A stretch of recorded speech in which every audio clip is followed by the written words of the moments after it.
So this morning we are going to continue on our series called Just Okay is Not Okay. We've talked about just okay, faith is not okay. We've talked about just serving okay is not okay. And today we're going to talk about generosity, which when you really look at it, generosity plays a major role in our faith. Amen? Amen. Amen. Thank you, Gary. It plays a major role in our life. And as believers, it plays a giant part in who we are. And in reality, our whole society is better because of generosity.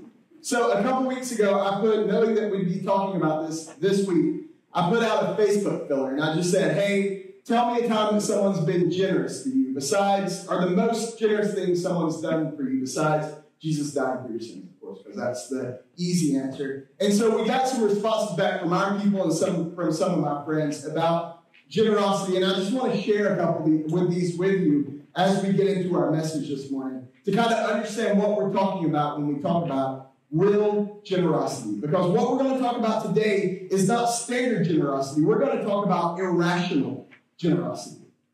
Generosity that doesn't make sense, which is what our faith is built on. So we're going to talk about that. So here's some things online that people shared on Facebook that where people were generous with them. The first one was $1,000 in an envelope for the Millers who aren't here today. They weren't very generous to me by laying out, but whatever. $1,000 when they first got married. Someone put $1,000 in an envelope and I don't know where they put it at, but they found $1,000. At that point, Curtis was struggling to find work.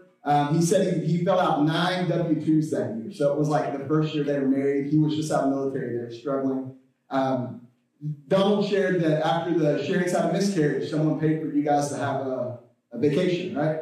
That actually happened? Or no? Okay, good.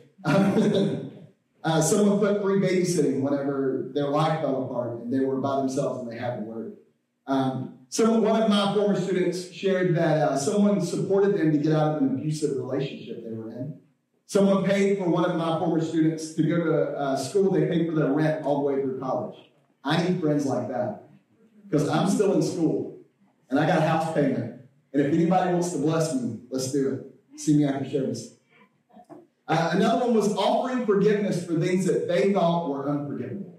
And then a couple of my favorites were this. A friend of mine that I know from work, her mom was dying at Christmas time, which is awful.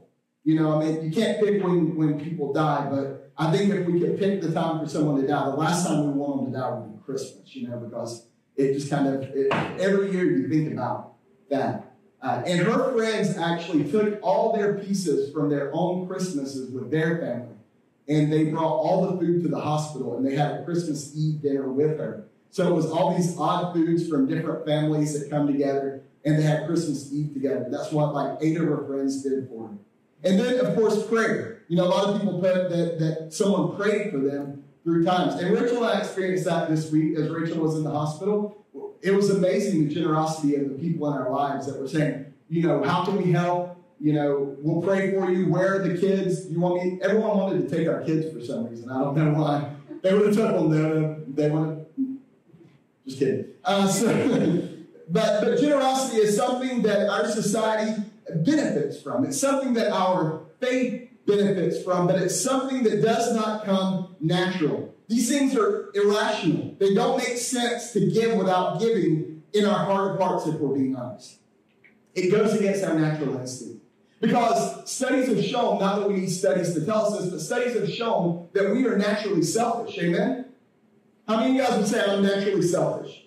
If I'm not worried about anybody else, I'm on my way. Think about a child. If you've had a toddler, if you take something from them that they really want, if they had the means, they would end your life, right? They would literally kill you. If you got the keys and they take the keys and you take the keys back, look in their eyes. It's hate. And it is seriously, if I could choke you, if my little nubby arms could get up there, I would kill you. That's how we naturally go. And here's a shocker. You ready for this shocker? Studies show that men are more selfish than women. No amens there. Just a lot of ladies grinning like they already knew. And the fact is us guys, we already know as well. There's a study that shows the endorphins and the pleasure centers of the brain and all. When a woman gives, it makes her feel great. When a guy gives, it's a responsibility. So it's like a check off the list where a woman actually enjoys more. Now, this isn't across the board, but standard scientifically, that's a fact. So I want to ask you guys, when was the last time you were generous? Like irrationally generous? Because here's the fact, we rationalize everything in our life, and that's not a bad thing. We need to be rational people. We need to think about things in terms where, we don't want to mess our lives up. We want to make good decisions.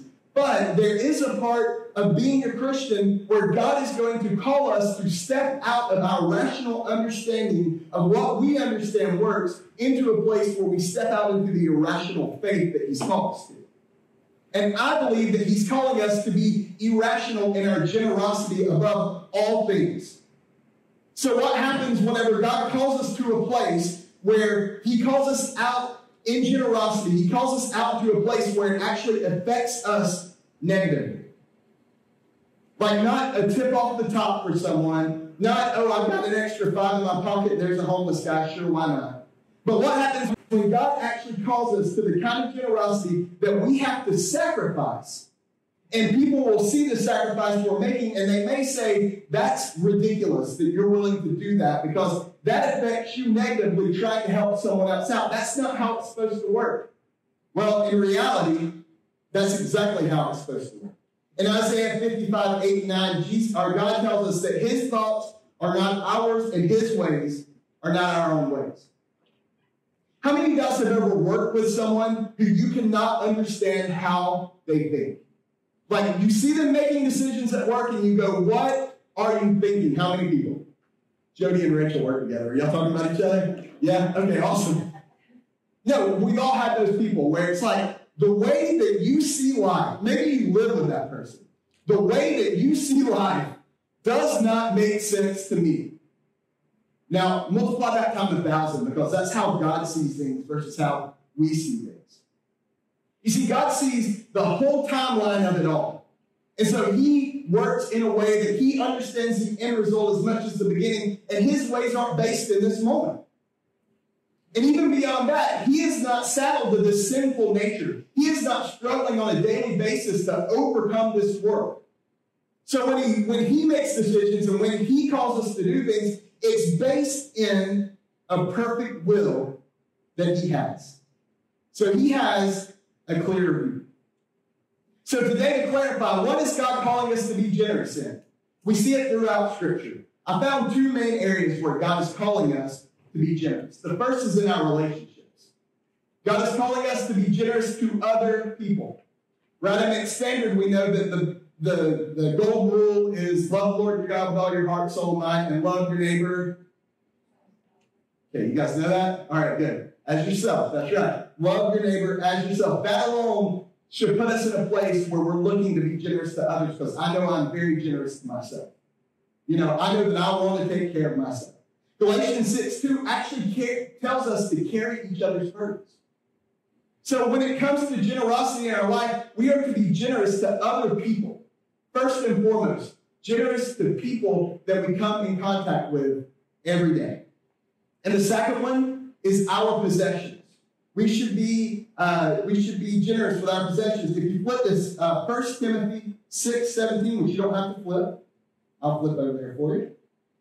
1 Timothy 6:17 says this. It says, as for the rich in this present age, okay, I want to stop there real quick to explain something. You know that you're rich in this present age, right? Do we know that as a group of people? We walk around like we're poor, but we're rich. When you look at the whole population of the world, you look at what's going on, you look at what people have other places. If you live in America and you have a car and you have a house, you're rich. It's just the way it works. So we are the rich in this present age. It says for us not to be haughty, nor to set our hopes on the uncertainty of riches, but on God, who richly provides us with everything to enjoy. They are to do good, we are to do good, to be rich in good works, and to be generous and ready to share. It's pretty simple there. He calls us to share. He calls us to be generous in what we have because we have plenty. So when was the last time you were generous? What's the last thing you can look back and say you saw a situation and you realized that you could give and be generous and not do it because there was a reward in it for you, just for generosity's sake? See, that's the generosity that God is calling us to. It's calling us to go into relationships with people, to be a part of a body of believers, to support our friends in a way that shows God's love for them. It's to be generous in a way that we understand that God is the one who provides, not our money, and we don't hold on to our money as though it's a possession that we have to keep. So why would God call us to be irrationally generous? First off, is because we never look more like Jesus than when we're generous. I mean, let's look at Jesus' life, right? From the time he was born until the time he died, it was about others. He made himself a servant. Even in his death, he died being a generous servant. He laid down his life. Man, what more is there than your life? He laid that down generously to give us hope and to give us an opportunity. So when we see and we talk generosity and we think about Jesus, we realize that we're generous because he's generous. It also causes us to look at this world and to understand that the money that we have and the things that we have and even the time that we have are not our own. And we can't put faith in those things because tomorrow the stock market could crash. Tomorrow your 401k could be gone for those of us who have 401ks. You know, tomorrow you could lose your job. Tomorrow, what if the house burned down tonight? What if, like, tonight you get out, the family gets out, but your house is gone? Everything you've acquired throughout your life is gone. What do you have at that point? You have really the only thing you've ever had the whole time, which is Jesus. But is that enough? You know, there's a song that says, you possess your possessions or they possess you. And I think that we have to get to that point in our life where we look at the things in our life and we say, do I possess these things or do these things possess me? Do I possess this money or does this money possess me? Because when money possesses us, it becomes the thing that we trust and we count on to take care of our problems and not God. And we can't be that way. That does not create a generous heart. So this morning, we basically fall into three categories when it comes to our generosity. There's three ways we can be whenever it pertains to generosity. And whenever we talk about these, I want to explain that this is not talking about the situation you're in. As we dive into this, the first thing you may think to do is like, yeah, you're right. There's not enough money. You're right. I don't have enough money. You're right. This is where I'm at because I'm struggling so bad right now. Listen, the Bible says in Matthew 26 that God gives us everything we need. It says that if he takes care of the birds and the flowers and he does all this, how much more does he care for you? You have what you need. So today, as we go through the rest of the message, I don't want us to look at our situation. I want us to look at our heart. So when we talk about not having enough and wanting more, I'm not talking about the situation you're in. I'm talking about where you're in your heart.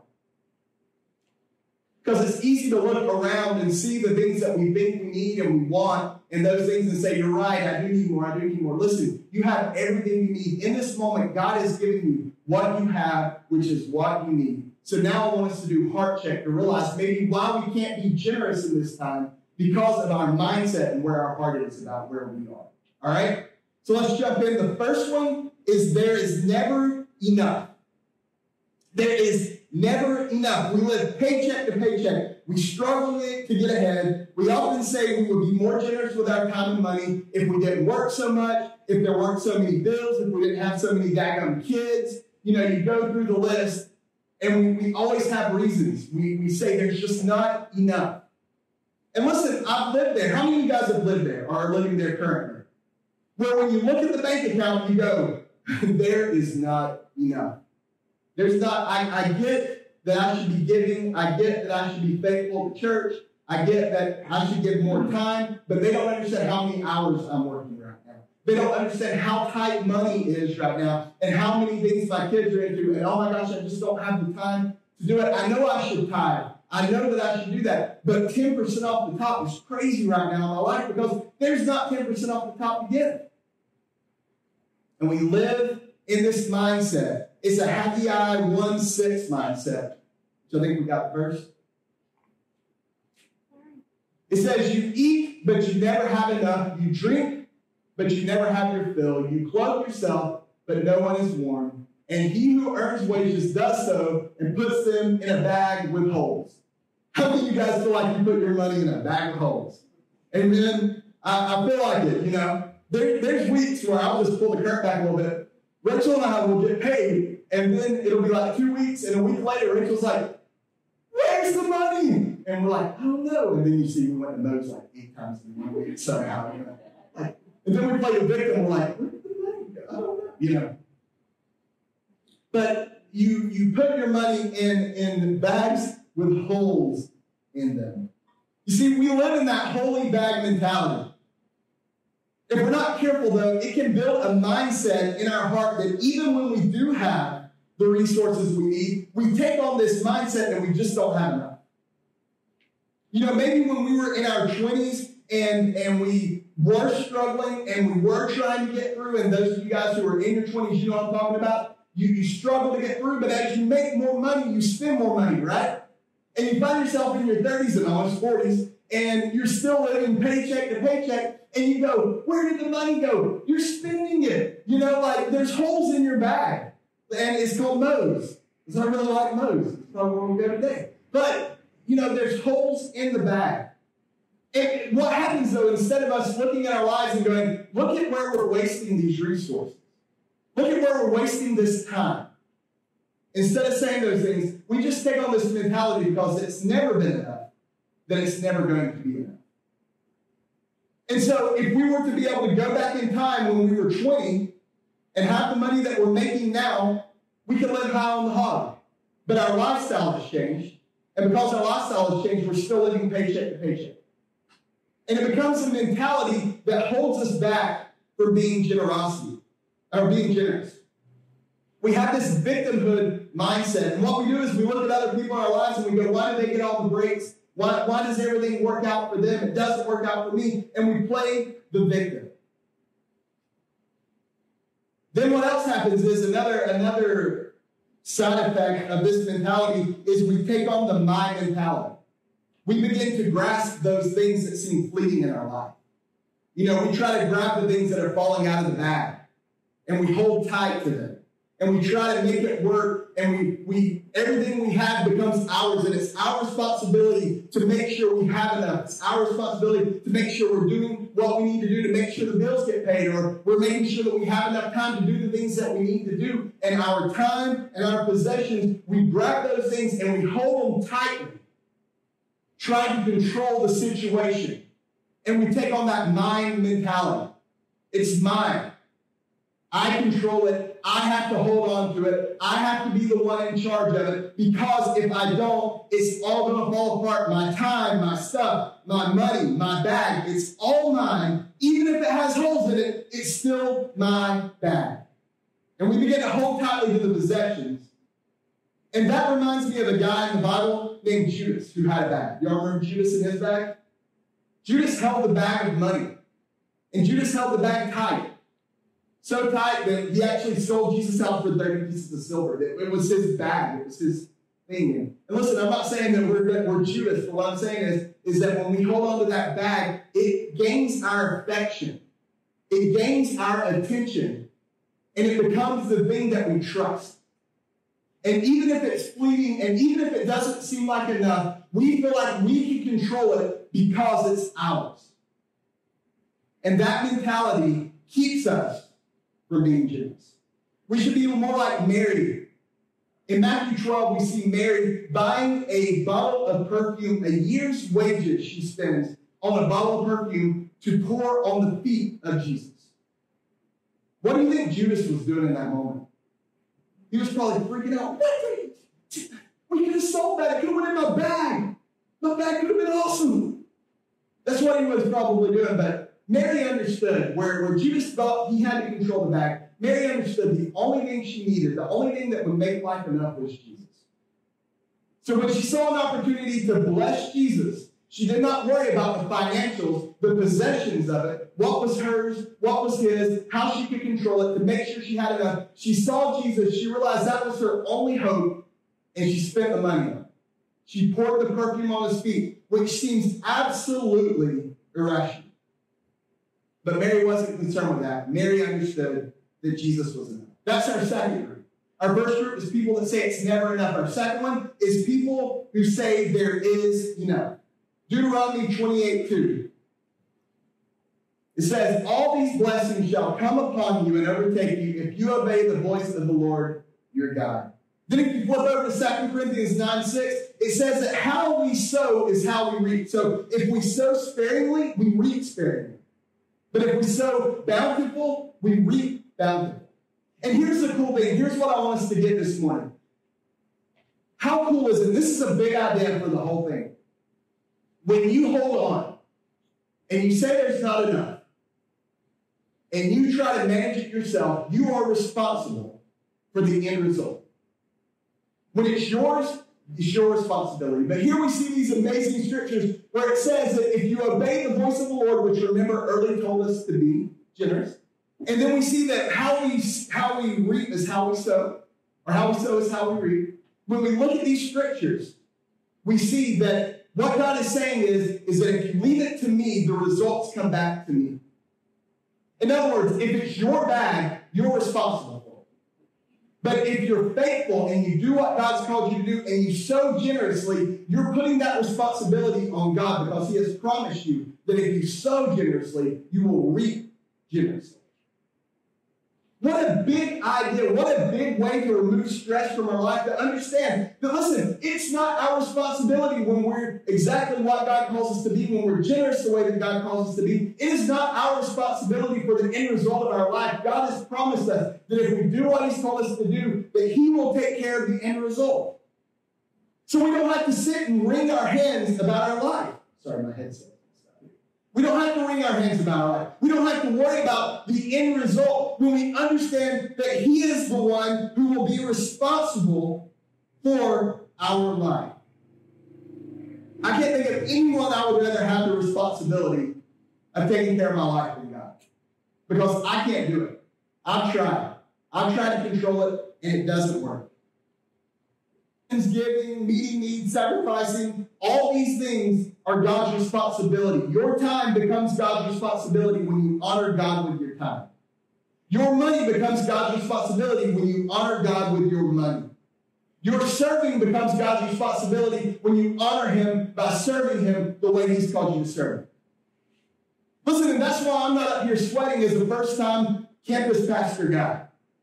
Because I'm trusting God. This is in God's hand. I'm serving the way that God has called me to serve, and I'm trusting God with the result. Because if it's up to Justin to pack this place out and to see lives change and to see everything go and people getting baptized and it going crazy, we stand no chance. Zero chance of that under me.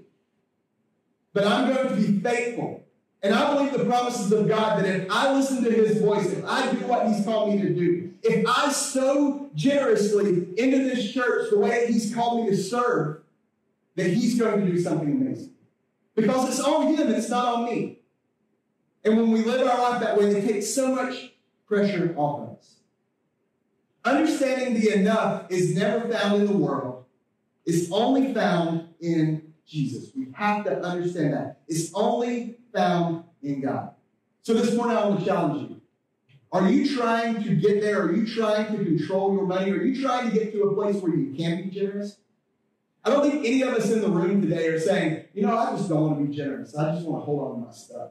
That just doesn't sound like a very good lifestyle. Of course, no. We all want to be generous. We want to be people who give. We want to be people who love. We want to be people who serve. But what's holding us back from it?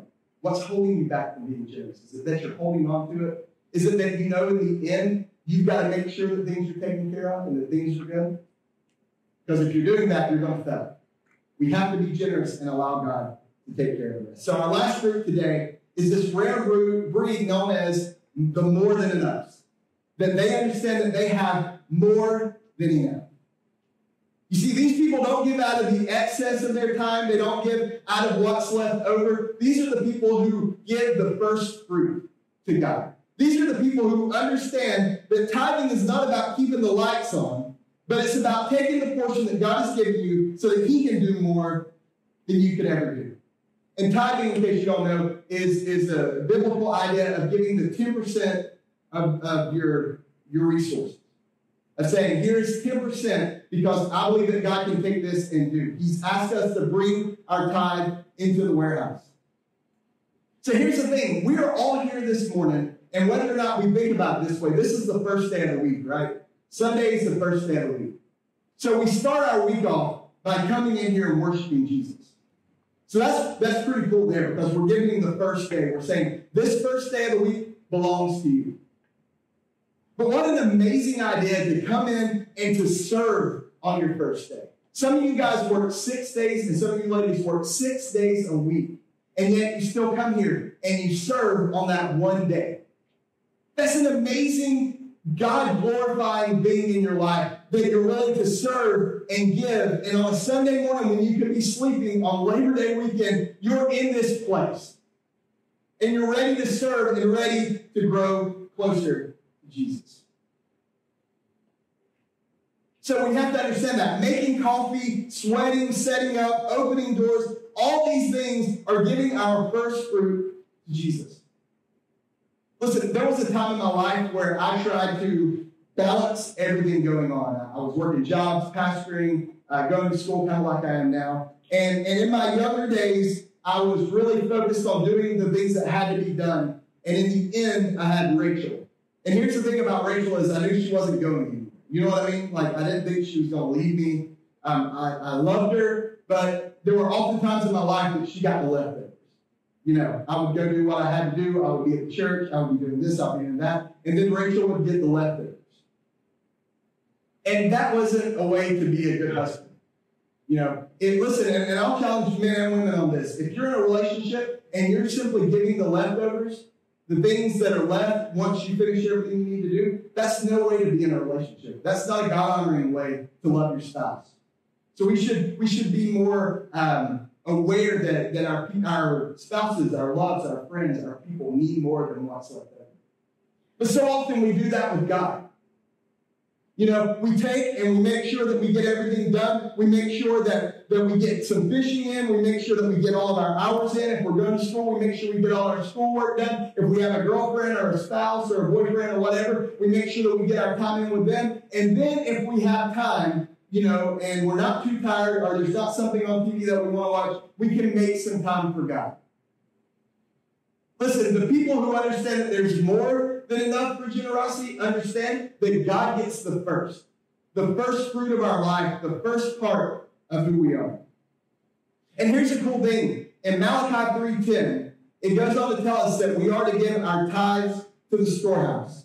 But he makes a promise in there that he will open the floodgates of heaven and pour out so much blessing on us that we would not be able to contain it. Get that? It's a promise that if we're generous, if we give back, that he will give us more than we give.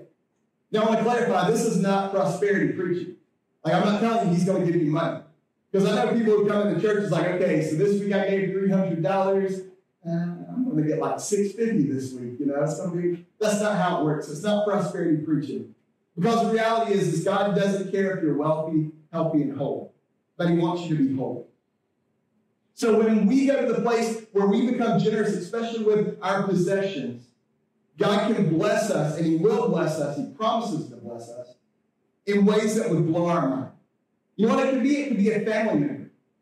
It could be a family member saying, hey, what's your church about? I'd like to come hang out at your church. Maybe someone you've been praying for. Saving people in your life. Maybe it's the fact that by giving and being generous, your child sees you being generous and giving and loving God, and they become God-fearing, loving, generous people as they grow up. Maybe it's an opportunity to serve, to get outside of yourself and to serve others. Talked about that last week. That's one of the most amazing parts of being a believer, is serving other people. It's such a good feeling, and it's a part of the way that God made us to want to serve. Maybe it's the fact that people begin walking in this building. Because of your generosity, people can come in here and hear the gospel and be changed. Maybe it's meeting needs in our community. Here's the fact is that we are Journey Church, and we have this amazing moment in this time to set up who we're going to be. Like, we're a blank slate as a church. There's nothing here saying we've got to be anything that we want. We have to be this, we have to be that. We have to be focused here, we have to, no, nothing. We are a blank slate. We get to set who we are. And I think it would be amazing if we set out in this community to be a church of generous people. A church that looks around at our community and says, we can love people the way that Jesus loves people in this place. We can be generous, knowing that if we're generous, God can do amazing things and God will do amazing things. But listen, we can't talk about a big church without talking about ourselves individually. You can't have a church of selfish people and be a generous church once we all get together. It just doesn't work that way. So I want to challenge you guys today. What does it look like for you to be irrationally generous in your day-to-day life?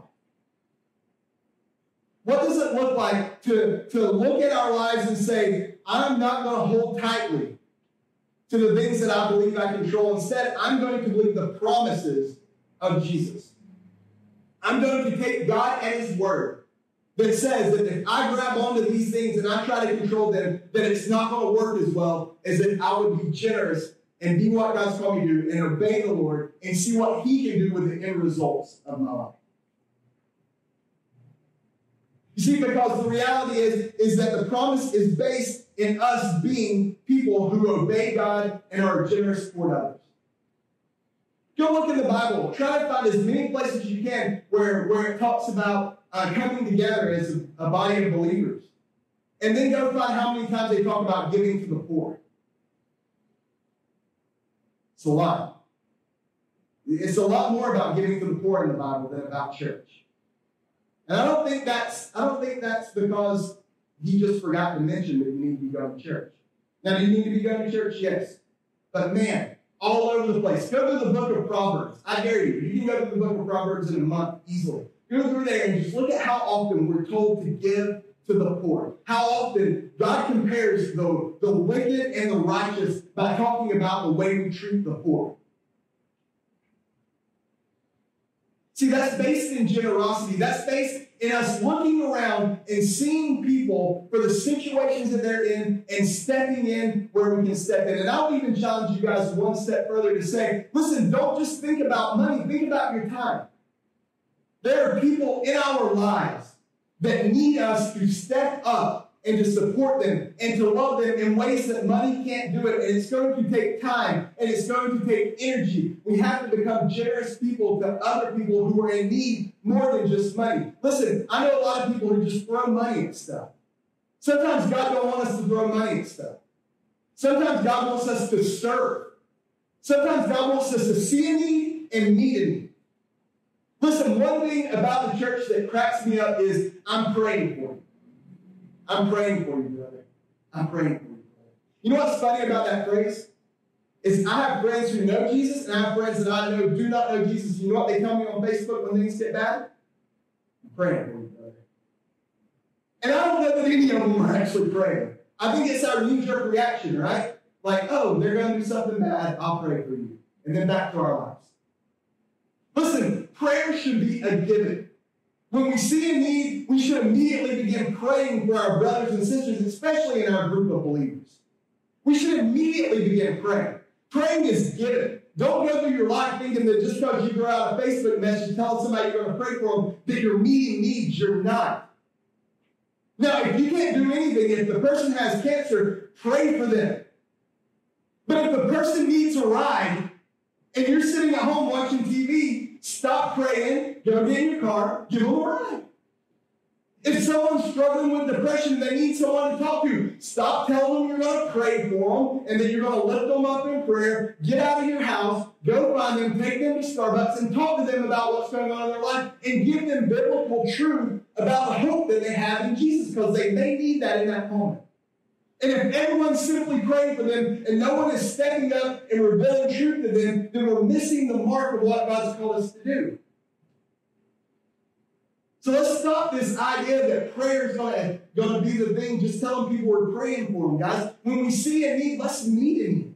That's generosity. If you have the money to meet the need, meet the need. If you have the time, if you don't have the time, make time for people. You see, I'm so glad that we serve a God who loved me enough that he saw my sin, he saw my rebellion, he saw the way that I hated him, and he loved me enough, and he was generous enough to come and die for me while I still hated him.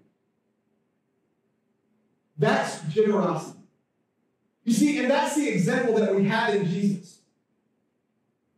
Jesus came and he died for our sins strictly out of love and compassion for us. There was nothing there that made him do it. He did it because he loved us. And I think as believers, we have this amazing, amazing opportunity to take that love and to take that generosity and to spread it out. But that's uncomfortable, and it's hard, and it causes us to step out in our faith, and it causes us to be a little irrational whenever it comes to what we have and what we